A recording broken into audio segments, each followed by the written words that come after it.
আজ 15ই জুলাই বুধবার জানিয়ে দেব আজকের বাছাই করা 40টি তাজা সংবাদ। খবরের শুরুতেই হেডলাইন্স। 21শে জুলাই নিয়ে বিরাট খবর। শহীদ দিবসের দখল কার? মমতা না ঋতব্রত? কে এবার মুখ, ব্রিগেড না ধর্মতলা? কি বলল হাইকোর্ট? 18 বছরের লুকোচুরি শেষ, নাম বদলে উত্তরপ্রদেশের আশ্রম থেকে সিবিআইয়ের জালে সুকান্ত ঘোষের খুনি শিবু। বিরোধী দলনেতা মামলায় 180 ডিগ্রি মোড়। ব্যাংক অ্যাকাউন্টের পর এবার বিরোধী দলনেতা পদ নিয়ে বিরাট বিপাকে ঋতব্রত। হাইকোর্টের বড় আপডেট। পালা বদলের পরে খেল দেখালো ডাবল ইঞ্জিনের সরকার। নবান্নে কেন্দ্রীয় মন্ত্রী আসতেই খুলল লটারি, বিরাট ঘোষণা শুভেন্দুর। উনি কি রোজ প্লেনে চড়ে রাজস্থানে এমএ করতে যেতেন? বোমা বাঁধা শওকতের ডিগ্রি নিয়ে নালিশ বিজেপির। অনুব্রত জেলা সভাপতি হতেই বড় আপডেট।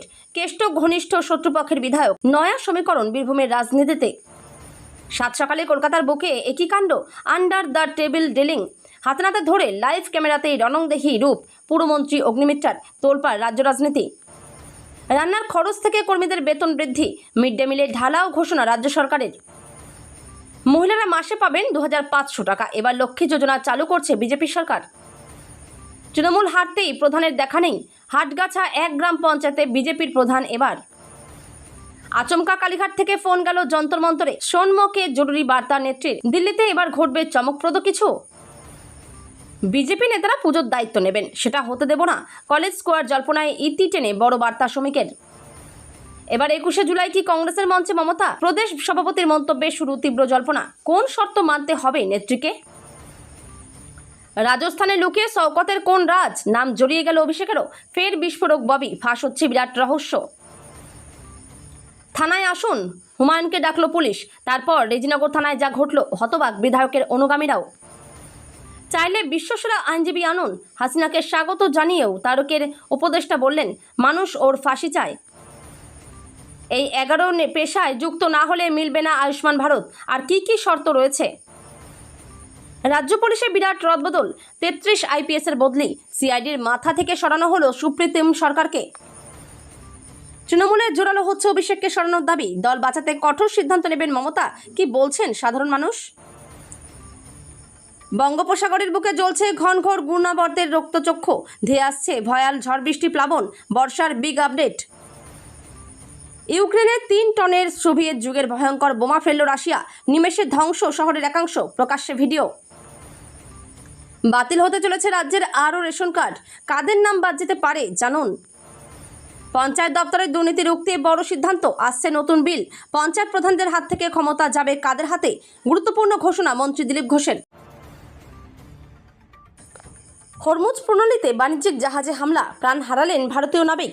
তীব্র উত্তেজনা। আপনার এলাকায় নতুন গুন্ডা দমন আইন, কোন অপরাধে কি শাস্তি জানেন কি? মধ্যরাতে নিউটাউনে মেগা থ্রিলার। গেস্ট হাউসে সাইবার পুলিশের হানা, উদ্ধার বস্তা বস্তা নগদ টাকা। নিয়োগে থাকবে না কোনো রাজনৈতিক ব্যক্তি, দায়িত্ব এবার কাদের হাতে? স্পষ্ট করলেন মুখ্যমন্ত্রী শুভেন্দু অধিকারী। ফের স্বমহিমায় সুদীপ ব্যানার্জি। কাকলি ক্যানিংয়ে স্পিকারের সঙ্গে সাক্ষাৎ। নয়া দলে এবার বড় দায়িত্ব। এবার তলব অভয় আন্দোলনের এক চিকিৎসককে, না এলে গ্রেপ্তার। কে তিনি জানেন? তদন্তে উঠে এলো ভয়ঙ্কর সূত্র। বৃহত্তর স্বার্থে মসজিদ সরালে ধর্ম ক্ষুণ্ণ হয় না। কলকাতা বিমানবন্দরের মসজিদ বিতর্ক নিয়ে বড় বয়ান বিকাশ রঞ্জনের। জেলে সিপিএমের লাহেক, লেখাপড়া আয় রোজগার কত জানেন? সরকারি বেসরকারি হাসপাতালে রোগীর আড়ালে ওরা কারা? শ্রমিকের দাবি বাংলাদেশি যোগ এবার বাধ্যতামূলক পরিচয়পত্র। হরমুজ প্রণালীতে ইরানি মিসাইল হামলায় মৃত্যু ভারতীয়র। টার্গেট আমির শাহীর ট্যাঙ্কার। এনকাউন্টার প্রভাসের মৃত্যু। এবার 3 অভিযুক্তকে নিয়ে বারুইপুর কাণ্ডের পুনর্নির্মাণ করল পুলিশ। আবাস যোজনায় বাংলায় 1 লক্ষ বাড়ির টাকা দিল কেন্দ্র, বড় ঘোষণা মুখ্যমন্ত্রীর। প্রধানদের হাতে আর টাকা নয়, রাজ্যের পঞ্চায়েত আইনে আসছে বড় বদল। এতক্ষণ শুনছিলেন সংবাদ শিরোনাম, এবার শুনবেন বিস্তারিত খবর। 21শে জুলাইয়ের শহীদ দিবস কর্মসূচিকে কেন্দ্র করে আড়াআড়ি বিভক্ত তৃণমূল কংগ্রেসের 2 শিবিরের লড়াই। ধর্মতলার ভিক্টোরিয়া হাউসের সামনেই 21শে জুলাইয়ের শহীদ দিবস সমাবেশ করতে অনড় তৃণমূলের কালীঘাট শিবির। ওই এলাকায় পুলিশের জারি করা 163 ধারা অর্থাৎ আগের 144 ধারা এবং পুলিশের অতি সক্রিয়তার বিরুদ্ধে কলকাতা হাইকোর্টের মমতার তৃণমূল এই মামলার শুনানি আগামীকাল। আদালতের কাছে নিজেদের অধিকার ও আবেগ প্রতিষ্ঠা করতে একাধিক জোরালো যুক্তি সাজিয়েছে কালীঘাট শিবির। অন্যদিকে তবে আইনি লড়াইয়ের পাশাপাশি তারা বিকল্প জায়গার খোঁজও শুরু করেছে। অন্যদিকে নব্য তৃণমূল তথা ঋতব্রত বন্দ্যোপাধ্যায়ের শিবির ইতিমধ্যেই গান্ধী মূর্তির পাদদেশে সভা করার সবুজ সংকেত পেয়ে পুরো দমে প্রস্তুতি শুরু করে দিয়েছে। 18 বছর পর সিবিআইয়ের জালে পলাতক অভিযুক্ত সুকান্ত ঘোষ খুন মামলায় বড় সাফল্য। প্রায় 18 বছর আগে উত্তর 24 পরগনার ব্যারাকপুরের স্বর্ণ ব্যবসায়ী সুকান্ত ঘোষের চাঞ্চল্যকর খুন, সেই মামলায় বড় সাফল্য পেল সিবিআই। দীর্ঘদিন ধরে পলাতক থাকা মামলার অন্যতম অভিযুক্ত শিবু কুমার সিংকে মঙ্গলবার উত্তরপ্রদেশের গোরখপুর থেকে গ্রেপ্তার করেছে কেন্দ্রীয় তদন্তকারী সংস্থা। সিবিআই সূত্রে জানা গিয়েছে, গোরখপুরের রায়গঞ্জ রোড এলাকার সাউথ গান্ধী আশ্রমে অখিলেশ কুমার শাহী নামে ভুয়ো পরিচয়ে আত্মগোপন করেছিল শিবু কুমার সিং। গোয়েন্দা তথ্যের ভিত্তিতে তার হদিশ পেয়ে অভিযান চালিয়ে তাকে গ্রেপ্তার করা হয়। ট্রানজিট রিমান্ড অভিযুক্তকে বুধবার কলকাতায় নিয়ে আসা হবে। বুধবারই ধৃতকে আদালতে পেশ করবে সিবিআই। তৃণমূল কংগ্রেসের ভাঙন ও পরিষদীয় দলের রাশ বদলালো, অর্থাৎ কে হবেন বিরোধী দলনেতা। এই বিতর্ককে কেন্দ্র করে রাজনৈতিক লড়াই আদালতের কাঠগড়ায়। নব্য তৃণমূলের নেতা ঋতব্রত বন্দ্যোপাধ্যায়কে বিধানসভার বিরোধী দলনেতা হিসেবে স্পিকার বা অধ্যক্ষের স্বীকৃতি দেওয়ার সিদ্ধান্তকে চ্যালেঞ্জ করে কলকাতা হাইকোর্টে মামলা দায়ের করেছিলেন প্রবীণ তৃণমূল বিধায়ক শোভনদেব চট্টোপাধ্যায়। বুধবার সেই মামলার শুনানিতে বিধানসভার অধ্যক্ষের পক্ষপাত দুষ্ট ভূমিকা নিয়ে কড়া প্রশ্ন তুললেন বিচারপতি শম্পা সরকার। মামলা চলাকালীন কাউকে বিরোধী দলনেতা হিসেবে ঘোষণা করা হবে কেন, মানে কেন আগেই ঋতব্রতকে এলওপি হিসেবে ঘোষণা করা হয়েছে তা নিয়ে বিরক্ত কলকাতা হাইকোর্টের বিচারপতি। রাজ্যে পালাবদলের পর এবার বঙ্গবাসীর জন্য বড়সড় উপহার কেন্দ্রের। রাজ্যের নতুন শাসক দলের হাত ধরে কেন্দ্রীয় প্রকল্পের সুফল পেতে শুরু করেছে বাংলা। এবার কেন্দ্রের প্রধানমন্ত্রী আবাস যোজনায় বাংলা পেতে চলেছে নতুন করে 1 লক্ষ বাড়ির টাকা। শুধু তাই নয়, গ্রামীণ সড়ক যোজনার ক্ষেত্রেও রাজ্যে বিপুল আর্থিক বরাদ্দের কথা এদিন জানিয়েছেন মুখ্যমন্ত্রী শুভেন্দু অধিকারী। আজ মঙ্গলবার নবান্নে এক উচ্চ পর্যায়ের বৈঠকের পর আয়োজিত সাংবাদিক সম্মেলনে এই গুরুত্বপূর্ণ ঘোষণা করেন তিনি। উল্লেখ্য, মঙ্গলবার নবান্নে রাজ্যের মুখ্যমন্ত্রী শুভেন্দু অধিকারীর সঙ্গে একটি অত্যন্ত গুরুত্বপূর্ণ বৈঠকে বসেন কেন্দ্রীয় কৃষিমন্ত্রী শিবরাজ সিং চৌহান। নবগঠিত রাজ্য সরকারের সঙ্গে কেন্দ্রের সম্পর্ক এবং রাজ্যের কৃষি ও গ্রামীণ উন্নয়নের রূপরেখা নির্ধারণে এই বৈঠক অত্যন্ত তাৎপর্যপূর্ণ ছিল বলে মনে করছে রাজনৈতিক মহল। ভাঙড়ের বিস্ফোরণ কাণ্ডে এনআইএর হাতে গ্রেপ্তার হওয়ার পর এবার তৃণমূলের প্রাক্তন বিধায়ক তথা ভাঙড়ের দলীয় প্রার্থী শওকত মোল্লার বিরুদ্ধে নতুন আইনি লড়াই শুরু করল বিজেপি।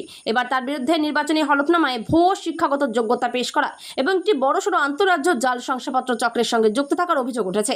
এই বিষয়ে ইতিমধ্যেই জীবনতলা থানা এবং বারুইপুর পুলিশ সুপারের দপ্তরে লিখিত অভিযোগ দায়ের করেছে পদ্মশিবির। ঘটনার জল কতদূর গড়ায় তা দেখতে এবার সিবিআই তদন্তের দাবিও তোলা হয়েছে।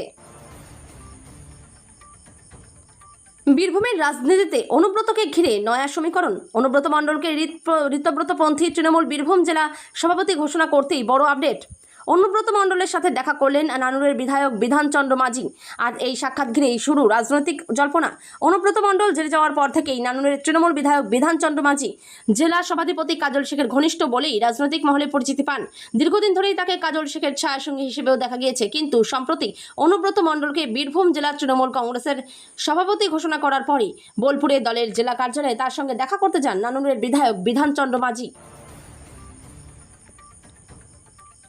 সাধারণ একটি সকাল যে আচমকা এমন নজিরবিহীন ও চরম উত্তেজনাকর পরিস্থিতির রূপ নেবে তা হয়তো কলকাতার মানুষ কল্পনাও করতে পারেননি। মঙ্গলবার কাক ভোরে কলকাতার বেলেঘাটার বিখ্যাত সুভাষ সরোবর প্রাঙ্গণে হঠাৎ রাজকীয় কায়দায় আচমকা হানা দেন রাজ্যের পুর ও নগর উন্নয়ন মন্ত্রী অগ্নিমিত্রা পাল। আর সেখানে পা রাখতেই সামনে আসে এক বিস্ফোরক চিত্র। চারপাশের চরম বিশৃঙ্খলা ও অব্যবস্থা দেখে লাইভ ক্যামেরার সামনেই মেজাজ হারান মন্ত্রী। দায়িত্বপ্রাপ্ত সংস্থাকে সরাসরি চরম হুঁশিয়ারি দিয়ে স্পষ্ট জানিয়ে দেন, কাজ না হলে এক মুহূর্ত সময় নষ্ট না করে সরাসরি টেন্ডার বাতিল করে দেবে সরকার। রাজ্যের শিক্ষা ব্যবস্থার উন্নয়নে একের পর এক পদক্ষেপ নিয়ে চলেছে রাজ্য সরকার। সোমবার বিকাশ ভবনে হাই প্রোফাইল বৈঠক শেষে বেশ কিছু গুরুত্বপূর্ণ ঘোষণা করেছিলেন মুখ্যমন্ত্রী শুভেন্দু অধিকারী। তার রেশ কাটতে না কাটতে এবার মিড ডে মিল নিয়ে বেশ কিছু ঘোষণা করলেন তিনি। ছাত্রছাত্রীদের পুষ্টির মান বাড়াতে ও রাজ্যের স্কুল শিক্ষার ভিত আরও পোক্ত করতে এই পদক্ষেপগুলি উল্লেখযোগ্য হিসেবে মনে করা হচ্ছে। মিড ডে মিল নিয়ে একাধিক ঘোষণা মুখ্যমন্ত্রীর। মঙ্গলবার সকালে নিজের এক্স হ্যান্ডেলে একটি পোস্ট করেন মুখ্যমন্ত্রী। সেখানে তিনি জানান, রাজ্যের স্কুল পড়ুয়াদের পুষ্টিগত সহায়তা বৃদ্ধি, রান্নার কর্মীদের আরও বেশি সহায়তা ও সব স্কুলে এলপিজি কভারেজ নিশ্চিত করার মাধ্যমে পিএম পোষণ প্রকল্পকে আরও মজবুত করতে বড় পদক্ষেপ অনুমোদন করেছে রাজ্য সরকার। মহিলাদের জন্য রইল দারুণ খবর। সরকার তাদের বহু প্রতীক্ষিত লক্ষ্মী যোজনা চালু করার প্রস্তুতি নিচ্ছে। এই প্রকল্পের অধীনে যোগ্য মহিলারা প্রতি মাসে 2,500 টাকা আর্থিক সহায়তা পাবেন। সরকারের লক্ষ্য হলো অর্থনৈতিকভাবে দুর্বল শ্রেণীর মহিলাদের আর্থিক নিরাপত্তা প্রদান করা এবং তাদের অর্থনৈতিক অবস্থানকে শক্তিশালী করা। এই প্রকল্পটি পূর্বে মহিলা সমৃদ্ধি যোজনা নামে পরিচিত ছিল, কিন্তু এখন এটিকে লক্ষ্মী যোজনা নামে নতুন নামকরণ করা হচ্ছে। সরকার রক্ষাবন্ধন উপলক্ষে এই প্রকল্পটি চালু হতে পারে। হ্যাঁ, ঠিকই ধরেছেন, কথা হচ্ছে দিল্লি সরকারের নতুন স্কিম নিয়ে। আগে যে প্রকল্পটি মহিলা সমৃদ্ধি যোজনা নামে পরিচিত, এখন সেটির নাম বদলে দিল্লি লক্ষ্মী যোজনা করা হয়েছে। দিল্লি লক্ষ্মী যোজনা হলো দিল্লি সরকারের একটি সরাসরি ডিবিটি ভিত্তিক প্রকল্প। এই প্রকল্পের অধীনে যোগ্য মহিলাদের ব্যাংক অ্যাকাউন্টে প্রতি মাসে 2,500 টাকা সরাসরি পাঠানো হবে। দিনের পর দিন পঞ্চায়েত অফিসে আসছিলেন না প্রধান, যার জেরে সমস্যায় পড়ছিলেন সাধারণ মানুষ। পরিষেবা পাচ্ছিলেন না বলে অভিযোগ উঠছিল। এই অবস্থায় গত মাসে প্রধান পদত্যাগ করেন। এরপরে মঙ্গলবার সেই পঞ্চায়েতে এলেন বিজেপির প্রধান। উলুবেড়িয়া 1 ব্লকের হাটগাছা 1 গ্রাম পঞ্চায়েতের প্রধান হলেন অঞ্জনা গায়েন। এই পঞ্চায়েতের প্রধান ছিলেন প্রসেনজিৎ দাস। বিধানসভা ভোটে তৃণমূলের হারের পরে তিনি পঞ্চায়েত আসা ছেড়ে দেন বলে দাবি এলাকার লোকজনের, যার জেরে পঞ্চায়েতে অচলাবস্থার সৃষ্টি হয়েছিল। এরপরেই জুন মাসে প্রধানের পদ থেকে ইস্তফা দেন তিনি। মঙ্গলবার বিজেপির পঞ্চায়েত প্রধান নির্বাচিত হন সেখানে। 14 জুলাই সোনমের অনশনের 17 দিন চতুর্দিকে জোরালো হচ্ছে তার অনশন প্রত্যাহারের দাবি। তার মাঝেই কালীঘাট থেকে ফোন গেল যন্তরমন্তরে। বিষয়টি সামনে এনেছেন ককরোচ জনতা পার্টির প্রতিষ্ঠাতা খোদ অভিজিৎ। সোশ্যাল মিডিয়ায় পোস্ট করে তিনি লিখেছেন, তৃণমূল প্রধান মমতা দিদি সোনম স্যারের স্বাস্থ্যের খোঁজখবর নিতে তার সঙ্গে কথা বলেছেন। তিনি স্যারকে মনোবল অটুট রাখার আহ্বান জানান এবং শিক্ষার্থীদের ন্যায় বিচারের দাবিতে সিজেপির আন্দোলনের প্রতি সংহতি প্রকাশ করেন। আমাদের আন্দোলনের প্রতি মমতা দিদির এই উদ্বেগ, সংহতি ও সমর্থনের জন্য আমি তাকে আন্তরিক ধন্যবাদ জানাই। এর আগেই ককরোচ জনতা পার্টির প্রতিষ্ঠাতা অভিজিৎ দীপকে সমাজ মাধ্যমে জানান, ওয়াংচুকের শারীরিক অবস্থা অত্যন্ত আশঙ্কাজনক। ওর ওজন ইতিমধ্যেই 8.5 কেজি কমেছে।